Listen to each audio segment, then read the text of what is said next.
واجب الاحترام بزرگوں،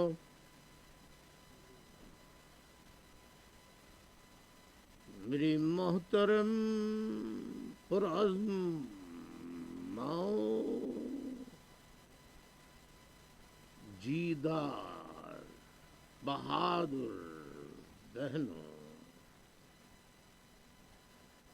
نہ بکنے والے نہ جھکنے والے ثابت قدم ساتھیوں، مختلف شعبجات سے تعلق رکھنے والے افراد، شخصیات،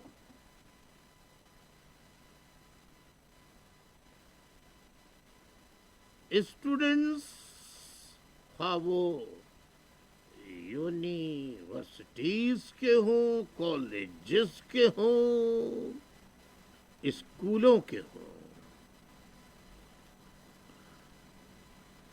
حتیٰ کہ پرائمری کے اسٹوڈنٹس ہوں، چھوٹے چھوٹے معصوم بچے ہوں، اوورسیز میں رہنے والے جنہیں شاباش ہے کہ انتہائی کڑے مشکل حالات میں وہ ثابت قدمی سے کام کر رہے ہیں، تحریک کا پرچم تھامے ہوئے ہیں، اوورسیز میں رہنے والے تمام ذمہ داران، ایک ایک ساتھی، ماں، بہن، بیٹی، یوتھ،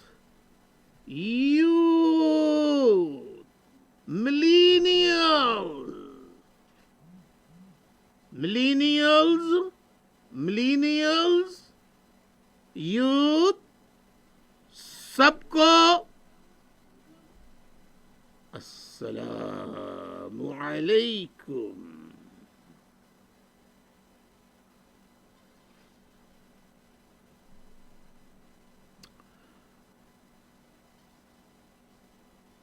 معزز خواتین و حضرات،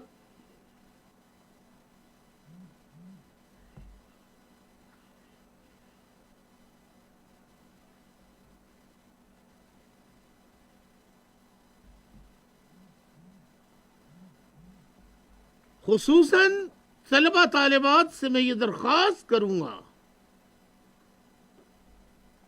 کہ وہ کاغذ پیڈ لکھنے کا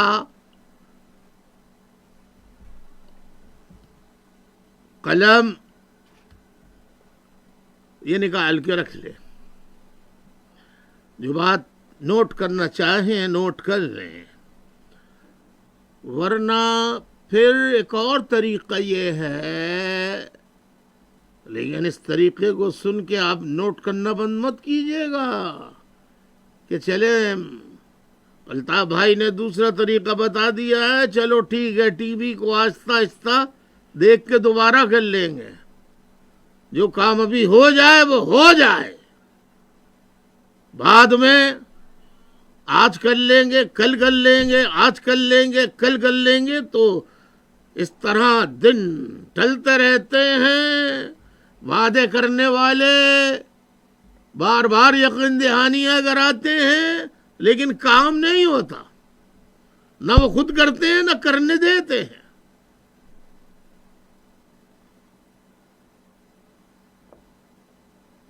لہذا میں یہ کہتا ہوں کہ فوری طور پہ آپ جو کچھ کر سکتے ہیں، جتنا کر سکتے ہیں کر لیجئے، ایک نوٹ بک بنا لیجئے، اپنی نوٹ بک بنا لیجئے۔ میں تمام ساتھیوں سے پوچھنا چاہوں گا، میری آواز صحیح آ رہی ہے؟ میری آواز صحیح آ رہی ہے؟ بالکل؟ نو نو نو نو میں نہیں، میں ساتھی میرے بتا دیں گے. آواز صحیح آ رہی ہے؟ بالکل جلدی چل رہی ہے. دیکھیے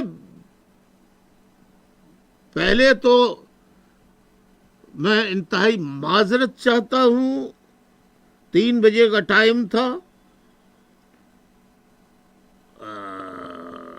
ایک نئے انداز سے سیٹ اپ کیا ہے ساتھیوں نے، آئی ٹی کی ٹیم نے، تو اس میں کچھ ظاہر ہے نئی چیز کو استعمال کرنے میں، اس کو سمجھنے میں. یہ مجھے آواز کہیں سے آ رہی ہے، ان سے کہا جائے کہ ہاں. تو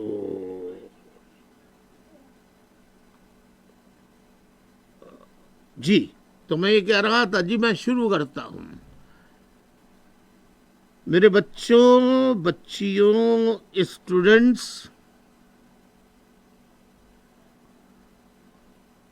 میں جو باتیں بتا رہا ہوں اپنے مستقل لیکچروں میں، انشاءاللہ زندگی رہی تو یہ جاری رہے گا سلسلہ. یہ باتیں آپ کو آج جو آپ کو اسکولوں میں، کالجوں میں، یونیورسٹیز میں مختلف سبجیکٹس پڑھائے جاتے ہیں، ان میں آپ کو یہ باتیں جو میں آپ کو بتا رہا ہوں یہ نہیں ملیں گی.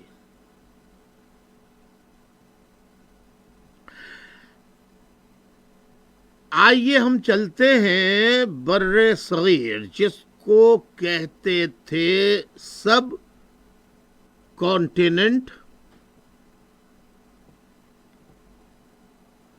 سب کانٹیننٹ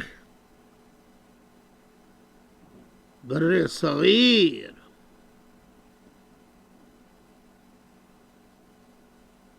سب کانٹیننٹ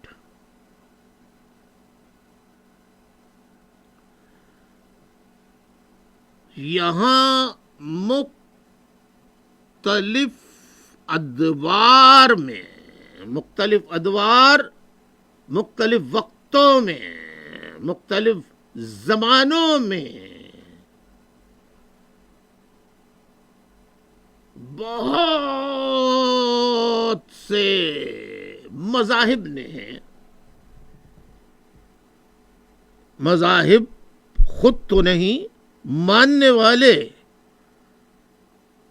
اپنے مذہب، عقیدے، مسلک کی بنیاد پر کوئی چیز نافذ کرتے ہیں، یا اگر وہ پروگریسو ہوں، مینٹلی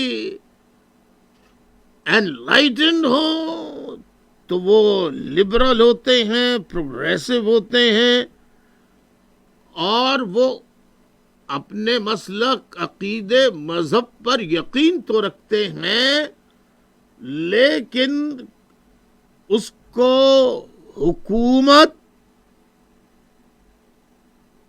یا حکومتی معاملات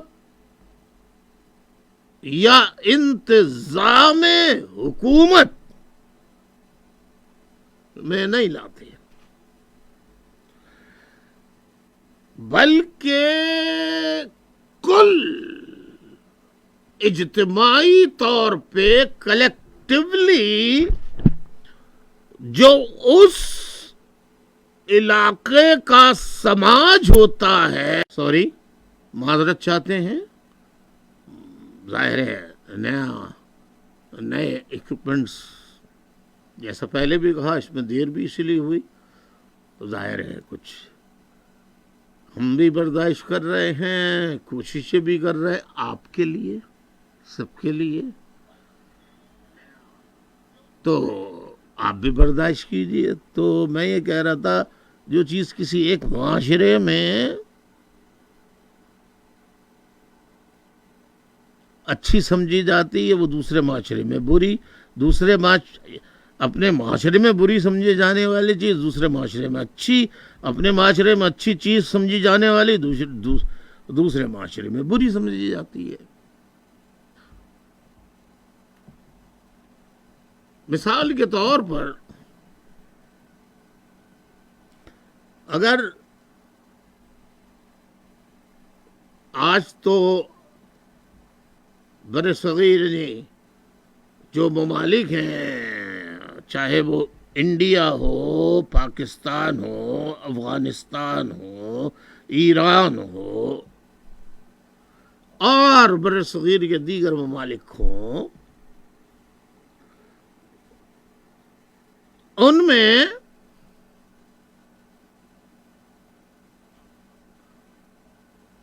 میری آواز صاف آ رہی ہے؟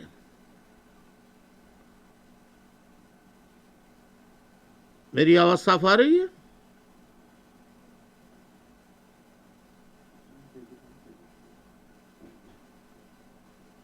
ہلو،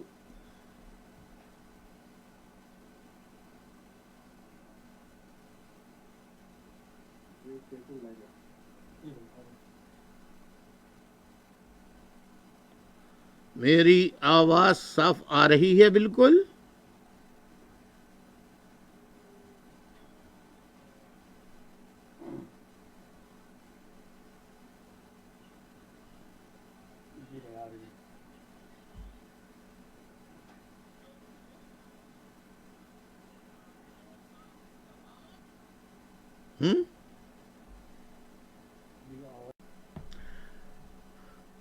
تو میں یہ کہہ رہا تھا کہ آج بھی ہمارے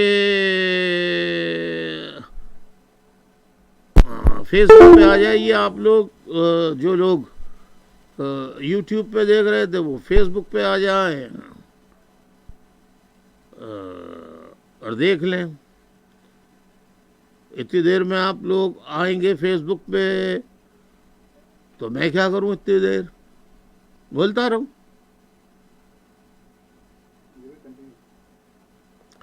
ہاں، تو میں یہ کہہ رہا تھا برصغیر کے ممالک میں، مشرق میں،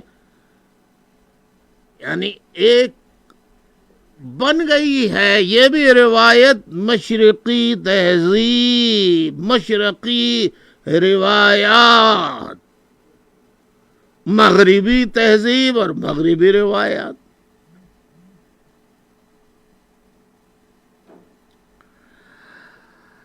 اب ان روایات کو، ان اقدار کو، ان معاشرتی سوشل پرنسپلز،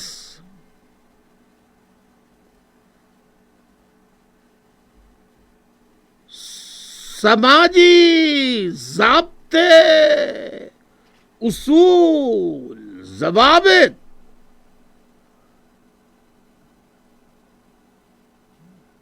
یہ انسان ہی بناتا ہے۔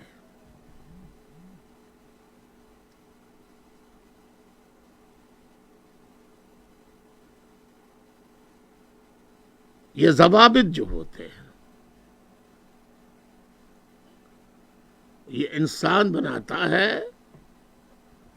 اب ایک جگہ کے بنائے ہوئے ضوابط جو ہے وہ دوسری جگہ کے معاشرتی جو ضوابط ہیں، اقدار ہیں، اصول ہیں، اس کے لیے وہ ٹھیک نہیں ہوتے ہیں۔ مثال کے طور پر ہمارے ہاں ایک رواج چلا آ رہا تھا، میں نے کہا کہ اندرون سندھ میں، پنجاب کے دیہاتوں اور قصبوں میں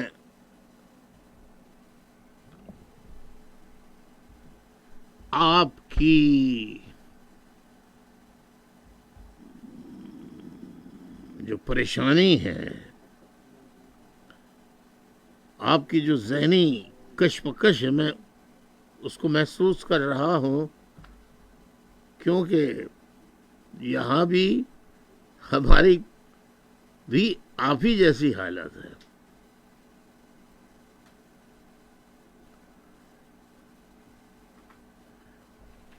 معزز خواتین و حضرات، میں یہ کہہ رہا تھا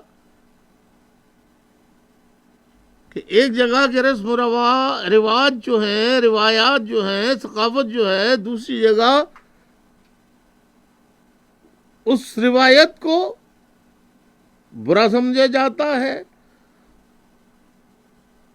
اور وہاں کی روایت کو پہلی جگہ برا سمجھا جاتا ہے۔ مطلب جیسے میں مثال دے رہا تھا کہ ہمارے پاکستان جو ہے بدقسمتی سے، یا انڈیا جو ہے بدقسمتی سے، بنگلہ دیش جو ہے بدقسمتی سے، افغانستان جو ہے، ایران جو ہے، ان ممالک کے اندر ایک عجیب و غریب قسم کی رسم و روایات، کلچر کا، تہذیب کا، ثقافت کا، تمدن کا حصہ بن چکی ہیں، جس کی مثال میں دے رہا تھا کہ ایک 60 سال کا آدمی ہے تو وہ 14 اور 16 اور 18 سال کی لڑکی سے شادی کر لے تو اس کو برا نہیں سمجھا جاتا۔ ہمارے ہاں زیادہ تر، خاص طور پہ دیہی علاقوں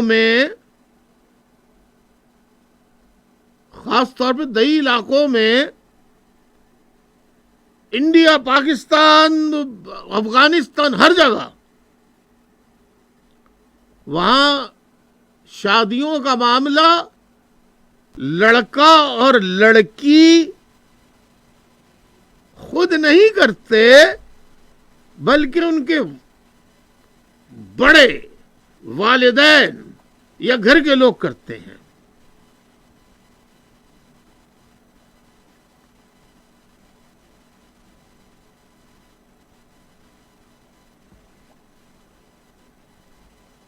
اب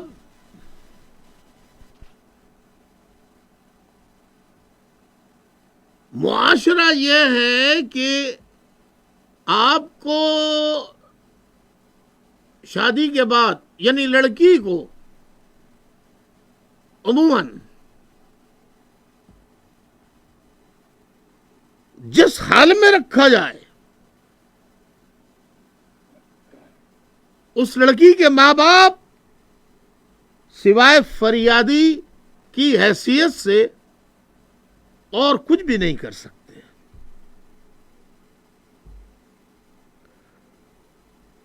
اور اگر لڑکا اور لڑکی ایک دوسرے کو پسند کر کے شادی کر لیں تو ان علاقوں میں کاروکاری کہہ کے انہیں قتل کر دیا جاتا ہے، ان کے خاندان کو قتل کر دیا جاتا ہے، غیرت کے نام پہ انہیں قتل کر دیا جاتا ہے۔ اب یہ بھی روایات و کلچر کا حصہ ہیں، تو اس کا مطلب یہ ہے کہ یہ کلچر، یہ ثقافت آسمان سے اتری نہیں ہے، یہ انسان کی اپنی بنائی ہوئی ہے۔ جو آپ نے بنائی ہے اس روایت کو آپ درست مانیں گے، خواہ وہ کتنے لاکھوں لوگوں کے جذبات کو کچل ڈالے، لیکن آپ کو اس کی پرواہ نہیں ہوگی، اور جو اس روایت کو توڑے گا وہ معاشرے میں اچھا فرد، وہ معاشرے میں اچھی لڑکی تصور نہیں کی جائے گی۔ اس کے کردار پر، لڑکی کے کردار پر شکوک و شبہات کیے جائیں گے۔ مرد کیونکہ طاقتور ہے، شروع سے مردوں کی اجارہ داری اور حاکمیت رہی ہے، عورت کمزور ہوتی ہے فزیکلی، لہذا آج کے دن تک ایون مغرب میں بھی عورت کو جو ہے وہ مرد کی طرح 100% مساویانہ حقوق حاصل نہیں ہے. آپ کہیں گے کہ نہیں برابر کا حق ہے. ایسا نہیں ہے. مجھے بھی 30 سال ہو گئے رہتے ہوئے یورپ میں، انگلینڈ میں، یہاں پر بھی جو کام خواتین کرتی ہیں وہ کام مرد عموماً وہ کام مرد نہیں کرتے. خیر پھر اس میں بہت طویل بحث ہو جائے گی. میں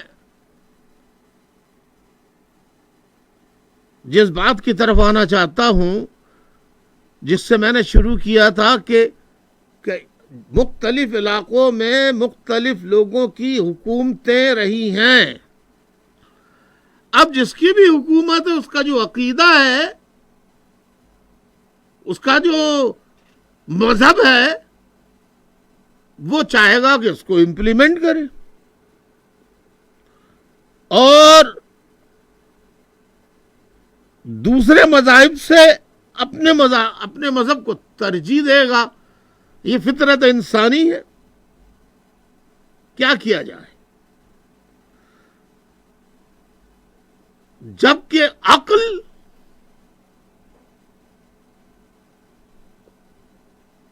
کو اگر استعمال کیا جائے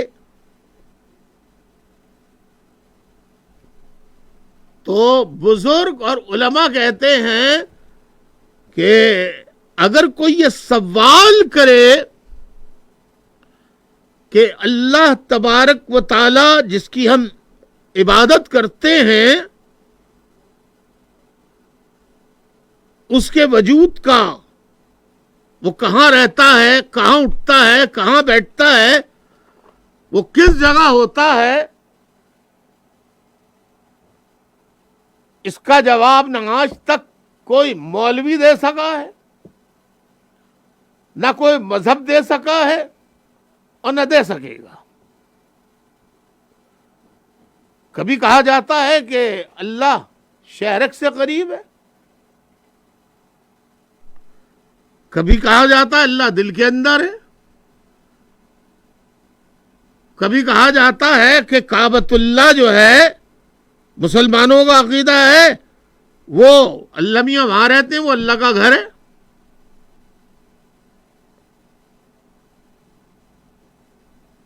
یعنی اللہ میاں کو اپنے ذہن سے لوگوں نے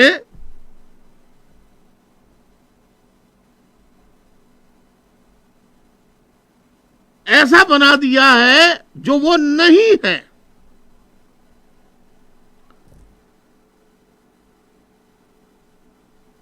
اللہ کیا ہے؟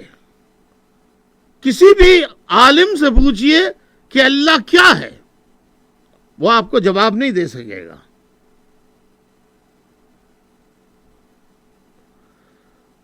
کچھ لوگ یہ کہتے ہیں کہ اللہ ایک نور ہے. ٹھیک ہے، یہ آپ کا خیال ہے، لیکن کیا آپ نور کہہ رہے ہیں تو کیا آپ نے نور کو دیکھا ہے؟ اگر وہ نور ہے تو کس جگہ پر ہے؟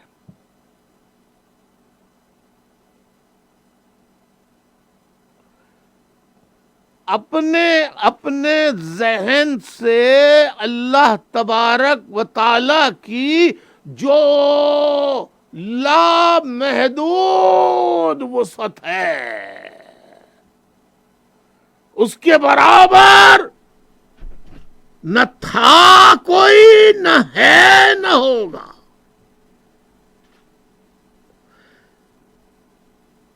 ہم اسے کبھی تخت پہ بٹھا دیتے ہیں 7ویں آسمان پر، ہم کبھی کعبے کے اندر کہتے ہیں یہ اللہ کا گھر ہے، کبھی مسجد تک کو کہہ دیتے ہیں کہ یہ مسجد اللہ کا گھر ہے.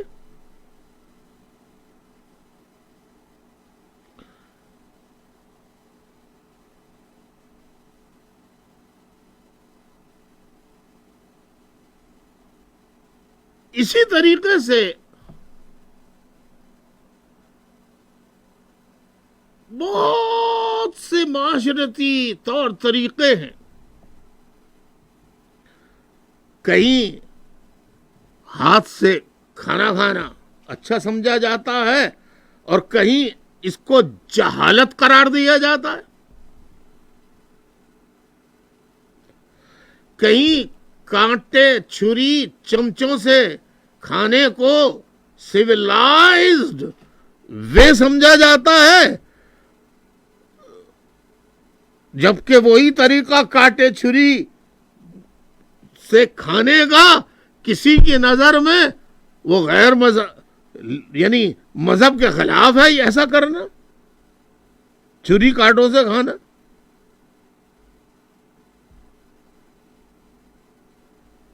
کسی کے نزدیک کوئی چیز حلال ہوتی ہے، دوسرے کے نزدیک وہ چیز حرام ہوتی ہے.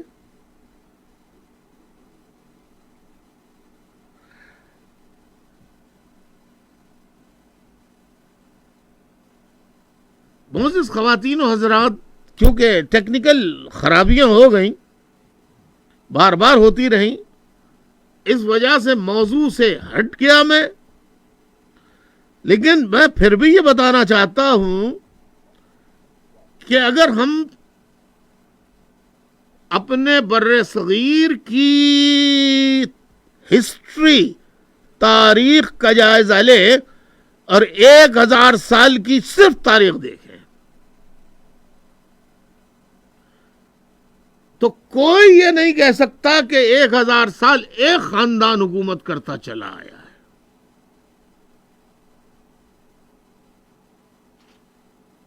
کوئی نہیں کہہ سکتا.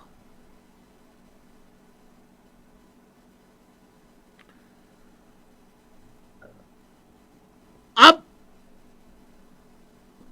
جو قدیم پرانے لوگوں کے عبادت کی جگہیں اور طریقہ کار ان کی عبادت کے جو ہیں وہ ہر جگہ آپ کو ملیں گے، جن کی اگر آپ تاریخ دیکھیں گے تو کچھ قبل مسیح سے پہلے کے ہوں گے، کچھ قبل مسیح کے بعد ہوں گے. مثال کے طور پہ پیرامڈس کی مثال لے لیجئے. بہت سے لوگ پیرامڈس کہتے ہیں. پیرامڈس مصر میں جو فرعون ہوا کرتے تھے ان کا عبادت کا طریقہ تھا. وہ اپنے آپ کو خود خدا کلیم کرتے تھے. تو جو پیرامڈس کو کیا کہتے ہیں؟ اہرام مصر. دنیا اس کی تحقیق کرتے کرتے آج تک اس حتمی نتیجے پر نہیں پہنچی ہے کہ ایک صحرا میں جہاں ریت ہی ریت ہو، دور دور کوئی پتھر نہ ہو، لانے لے جانے کے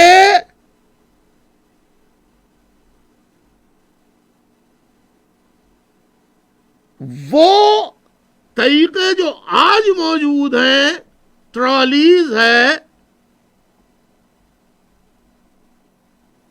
ٹریلرز ہیں بڑے بڑے، ٹرکس ہیں بڑے بڑے، بڑی بڑی وینس ہیں،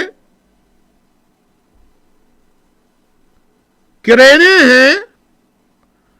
اس زمانے میں نہ کرین تھی نہ بسیں تھیں، نہ ٹرکس تھے، نہ ٹرالرز تھے.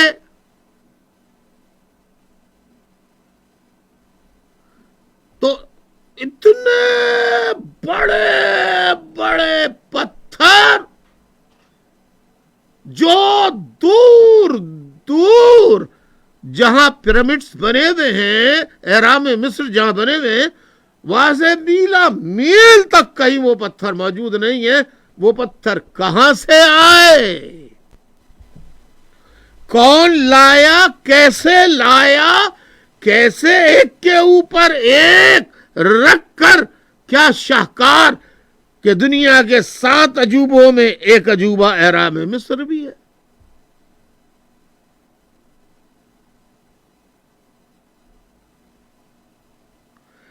تو کوئی ایک بر صغیر میں سلطنت نہیں رہی. میرا مقصد کہنے کا یہ ہے، نہ کوئی ایک طرز معاشرت رہی ہے.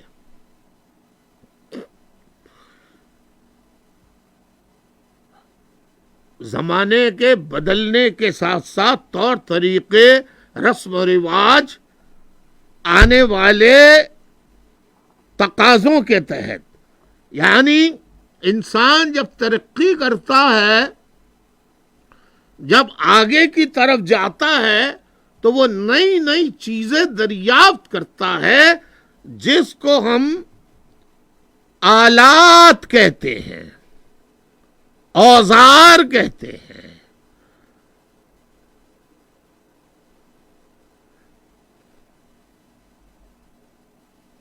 اور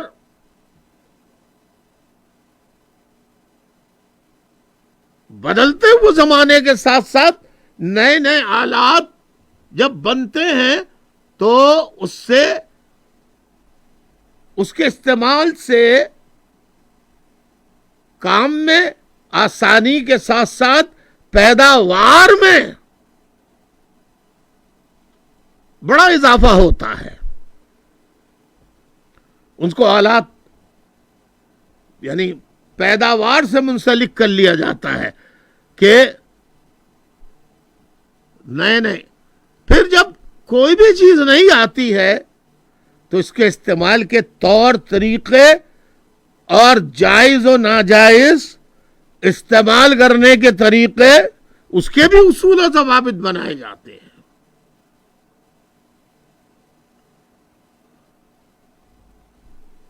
تو یہ کہنا کہ بر صغیر میں مسلمانوں کی حکومت تھی، یہ قطعی اور قطعی تاریخ کو ڈسٹارٹ کرنے کے مترادف ہے.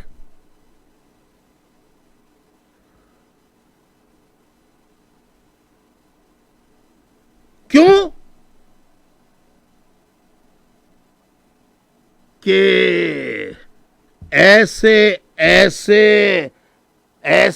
ایسی عبادت گاہیں، ان کے آثار اور کھنڈرات کی شکل میں جب وہاں سے پتھر لے کر سائنسی طریقے سے اس کو انگریزی میں کہتے ہیں، ایک سائنسی طریقہ ہے کہ کسی چیز کی عمر دریافت کرنے کا طریقہ کار، اس کو کہتے ہیں کاربن ڈیٹنگ. کاربن ڈیٹنگ کیا کہتے ہیں؟ آپ اکثر خبروں میں سنتے ہوں گے فلاں جگہ کھدائی ہو رہی تھی، ایک ڈھانچہ نکلا ہے انسان کا یا ڈائنوسور کا ڈھانچہ نکلا ہے. اب یہ کیسے پتا لگے کہ یہ کتنا پرانا ہے؟ تو سائنس نے اس کا ایک طریقہ ایجاد کیا ہے. کاربن ڈیٹنگ کے ذریعے وہ اندازہ لگا دیتے ہیں کہ یہ فاسلز جو ہیں، یہ ہڈیاں جو ہیں، یہ پتھر جو ہے، یہ کتنے سال پرانا ہے. تو ایسے ایسے عبادت گاہوں کے کھنڈرات ملے ہیں مختلف، جو عیسیٰ علیہ السلام کی پیدائش سے پہلے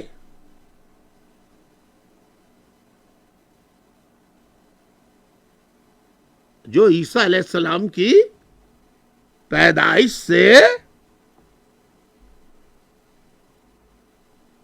بہت پہلے، بلکہ ایسے ایسے بھی چیزیں ملی ہیں جو لاکھوں سال پرانی ہیں. تو اب میں آپ کے ذہن کو یہ باتیں بتا کے یہ بتانا چاہتا ہوں کہ مسلمانوں کے علماء نے مسلمانوں پر بڑا ظلم کیا ہے، اسلام پر بڑا ظلم کیا ہے کہ انہوں نے اسلام، دین اسلام کو انہوں نے جادوئی طلسماتی کہانیوں کی شکل میں پیش کیا ہے.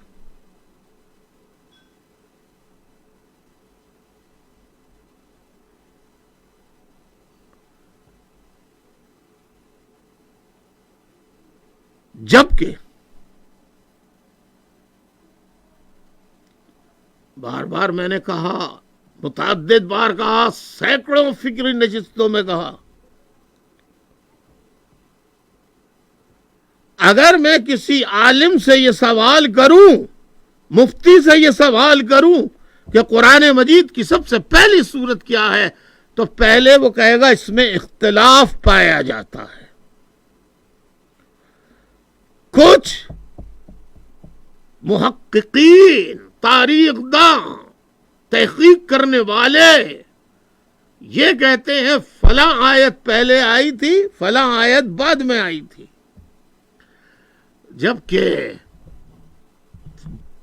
وحی جب آئی تھی، پہلی وحی غار حرا میں، تو اس کے الفاظ تو یہی تھے، اقرا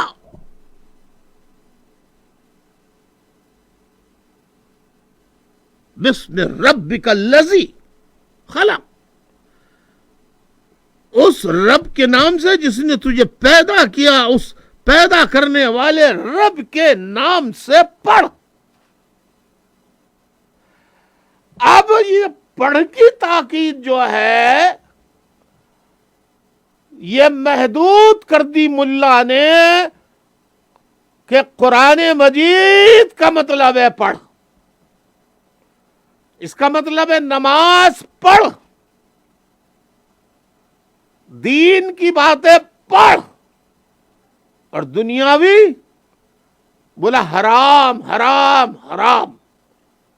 پورا اسلام کا نقشہ، اس کی روح، اس آیت کی روح، اس کا ستیہ ناش کر دیا علماء نے.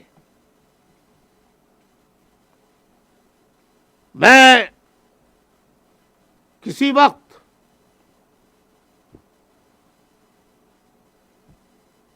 اقرا کے اوپر دوبارہ ایک لیکچر دے دوں گا جس کے معنی پڑھ کے ہیں.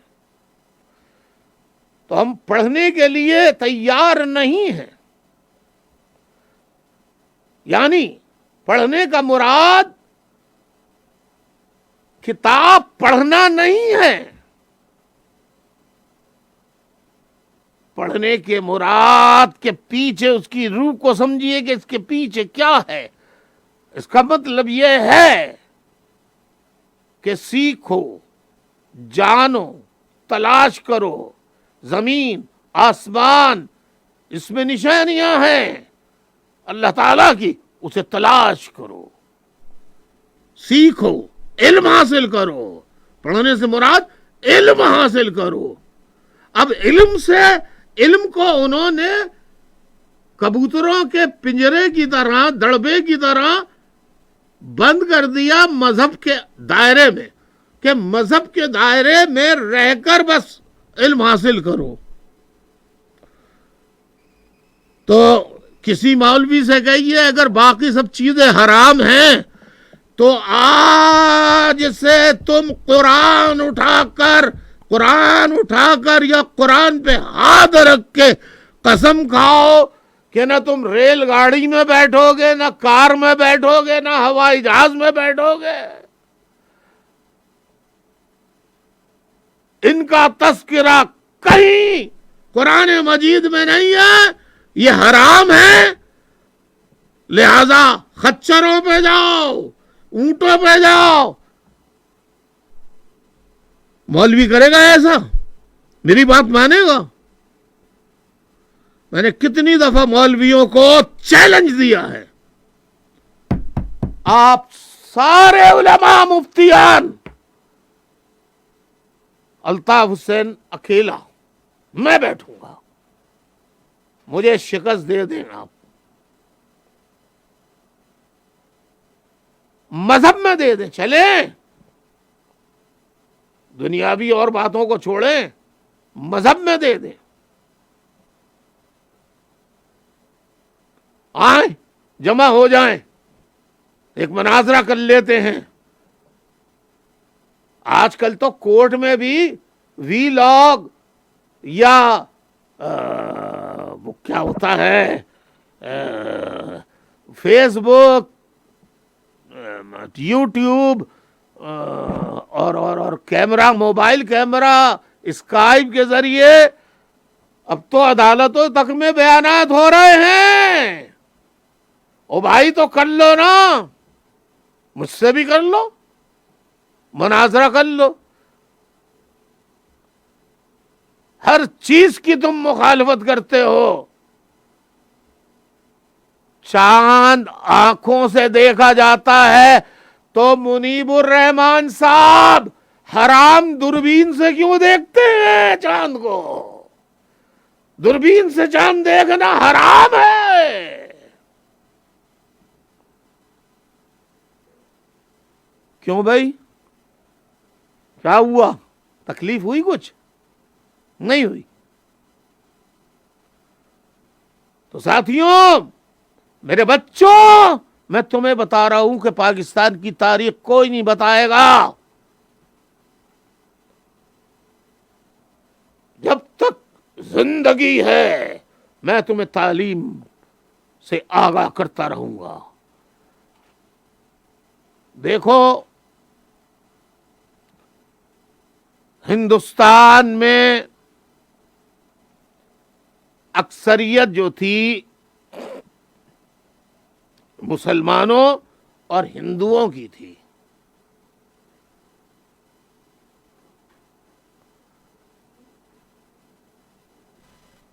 معذرت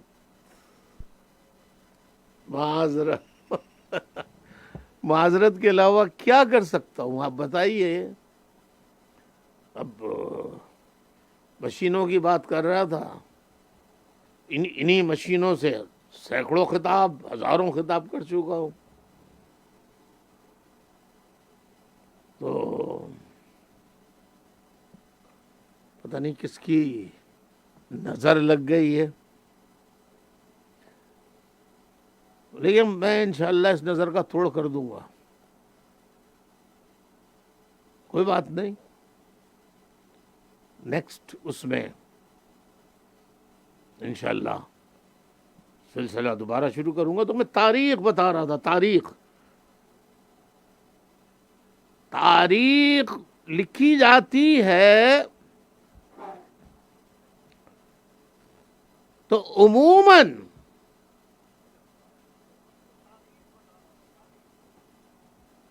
وہ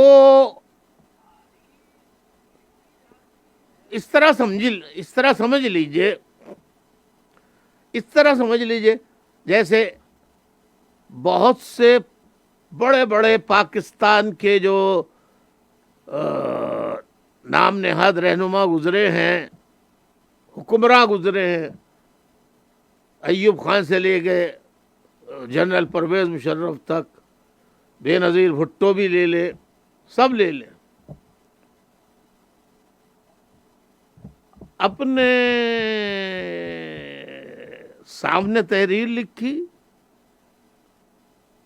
اور ظاہر ہے کہ میں اگر اپنے بارے میں لکھوں گا تو فطرت انسانی ہے کہ میں اپنی کمزوریوں کوتاہیوں کو تو نہیں لکھوں گا،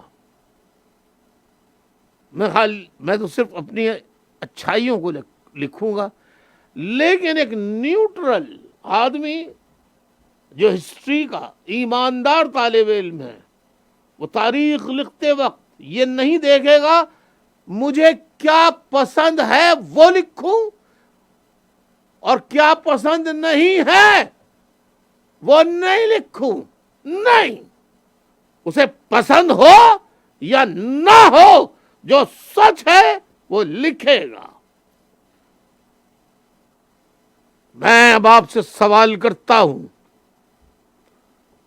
میرے بچوں، پاکستان کا ترانہ کیا ہے؟ بولے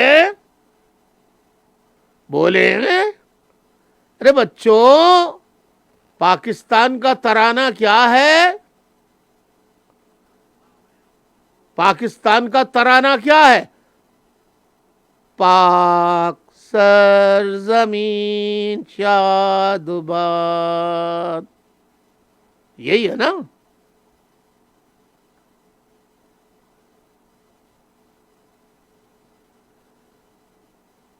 یہی آپ پڑھتے ہیں۔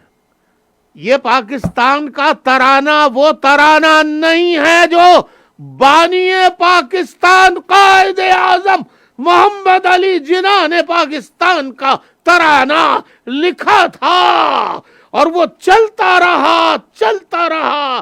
بعد میں ڈکٹیٹروں نے اس ترانے کو تبدیل کر کے حفیظ جالندری پنجابی شاعر سے ترانہ بھی وہ لکھا جس میں اردو کا کوئی لفظ نہیں ہے، سب فارسی ہے۔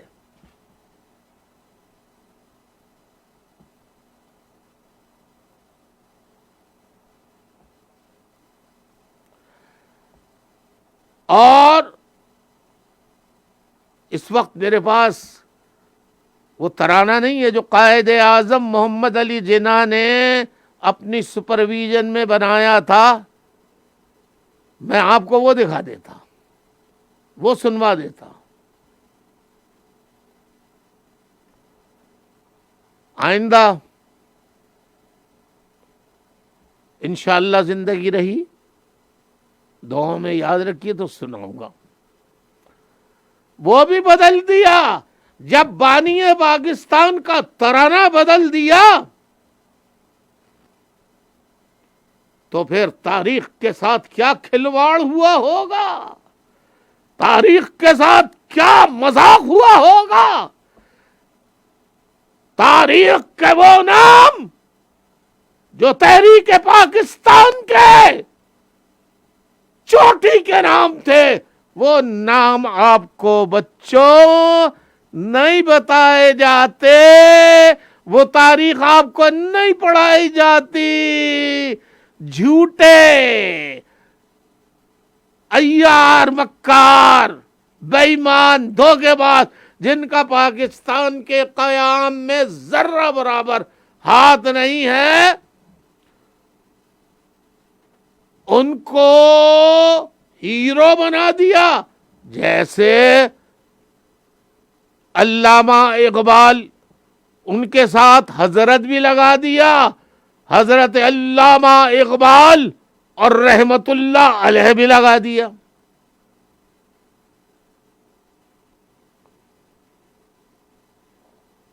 اب اگر علامہ اقبال ایک اچھے شاعر تھے تو شاعر کہو انہیں، ترقی پسند شاعر کہو،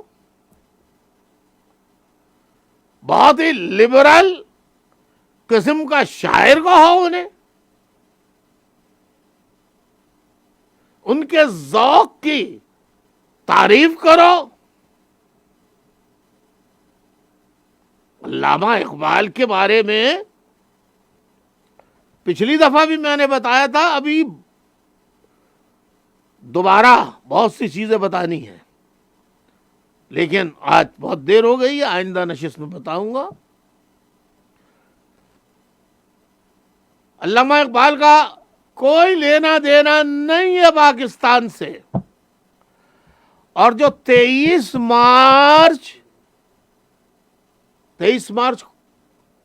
مارچ کو کیا ہوتا ہے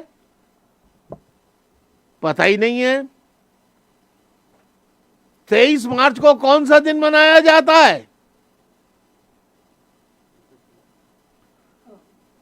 23 مارچ کو کون سا دن منایا جاتا ہے؟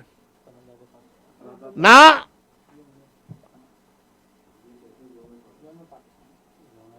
یوم پاکستان. یعنی دھاندلی کی انتہا یہ ہے بچوں، میرے بیٹے بیٹیوں، میں ثابت کر دوں گا کہ قرارداد پاکستان میں جسے یوم قرارداد پاکستان کہا جاتا ہے، اس پوری قرارداد میں لفظ پاکستان تھا ہی نہیں. Can you believe it? Altaf Hussain کو کرپٹ جرنیلوں نے، ISI نے جلا وطن ہونے پر مجبور کیوں کیا، اور مجھ جیسے ہزاروں حریت پسندوں کو جلا وطن ہونے پر مجبور کیوں کیا، اس کی وجوہات بھی بتاؤں گا. لیکن میں آرمی اسٹیبلشمنٹ، ISI اور ان کی سرپرستی کرنے والے جتنے سپر پاورز کے لوگ ہیں ان سب کو بتا دینا چاہتا ہوں کہ آپ الطاف حسین کو مار کر آواز خاموش کر سکتے ہو، لیکن اب یہ چراغ سے چراغ جل کر حریت پسندوں کی ایک ایسی فوج تیار ہو رہی ہے جو اس پاکستانی فوج ISI ان کے خلاف جب نبرد آزما ہوگی، سامنے انشاءاللہ ہوگی، تو بنگال کی طرح نہ تو ان کو ہتھیار ڈالنے دیں گے اور نہ ان کو قیدی بنائیں گے، نہ ان کو بھاگنے دیں گے،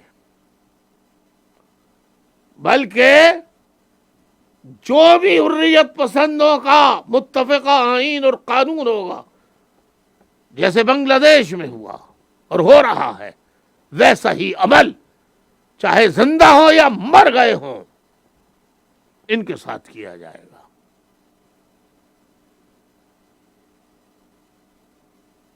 میرے ساتھیوں، بچوں، اب لکھنا شروع کر دو. اصل مسئلہ یہ کہ پاکستان کیوں بنا، ہندوستان کیوں، یعنی ہندوستان ایک تھا وہ 2 حصوں میں کیوں بٹ گیا، 3 حصوں میں کیوں بٹ گیا. اس کا آغاز ہوتا ہے بر صغیر یونائٹڈ انڈیا میں انگریزوں کی انڈیا میں برطانوی فوجوں کی، برطانوی تاجروں کی انڈیا میں آمد.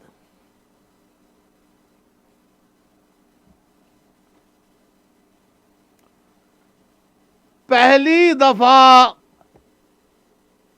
جب بر صغیر میں انگریز نے برطانوی تاجر، جاسوسوں اور گورنمنٹ اور سیکرٹ ایجنسی کے لوگوں نے جو انڈیا کی سرزمین پہ قدم رکھا وہ اگست کے مہینے میں رکھا.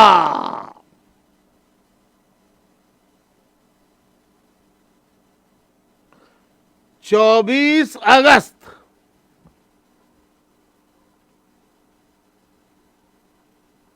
24 اگست کو پہلی دفعہ انگریز نے ہندوستان میں قدم رکھا. 1608 میں 1608 AD. دیکھیے بچوں آپ یہ بھی سمجھ لیجئے بی سی تاریخ آپ کو جو ملے گی وہ عیسوی لحاظ سے یعنی حضرت عیسیٰ کی پیدائش سے پہلے کی اور حضرت عیسیٰ کی پیدائش کے بعد. تو بی سی کا مطلب یہ ہوتا ہے بیفور کرائسٹ یعنی before the birth of Christ Jesus Christ. عیسیٰ علیہ السلام کی پیدائش سے پہلے کے سال اور عیسیٰ علیہ السلام کی پیدائش کے بعد آفٹر.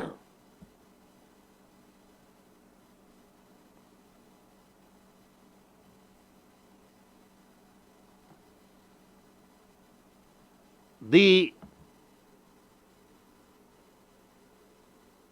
ڈیتھ آف یعنی پیدائش سے پہلے موت کے بعد. یہی ہے. ہاں بھائی منظور کیا ہے بتاؤ.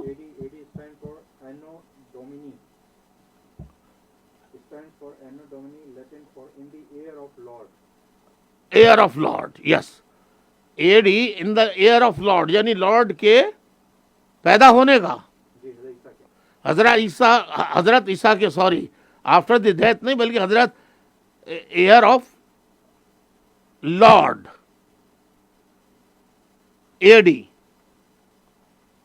یعنی عیسیٰ پیدا ہوئے عیسیٰ سے پہلے پیدا ہونے سے پہلے کا after the death. Sorry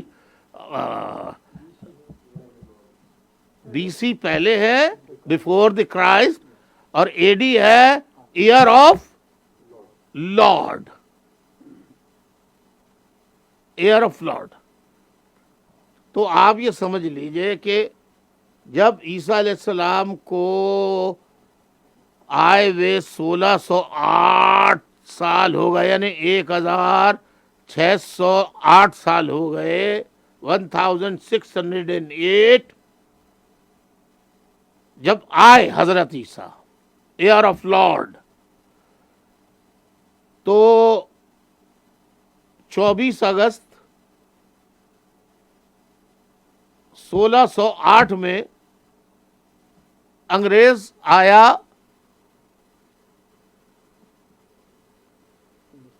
Hindustan میں انڈیا میں کیا ٹریڈر کی حیثیت سے تاجر کی حیثیت سے آیا اور تاجدار کیسے بنا تاجدار کیسے بنا تو کیا لکھا بی سی کا مطلب کیا لکھا آپ نے بیفور دی برتھ آف عیسیٰ علیہ السلام کرائسٹ.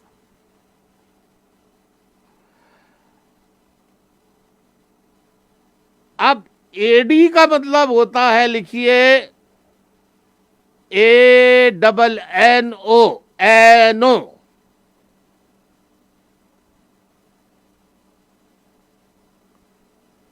اے این این او اینو کیا ہوتا ہے اینو اور ڈی سے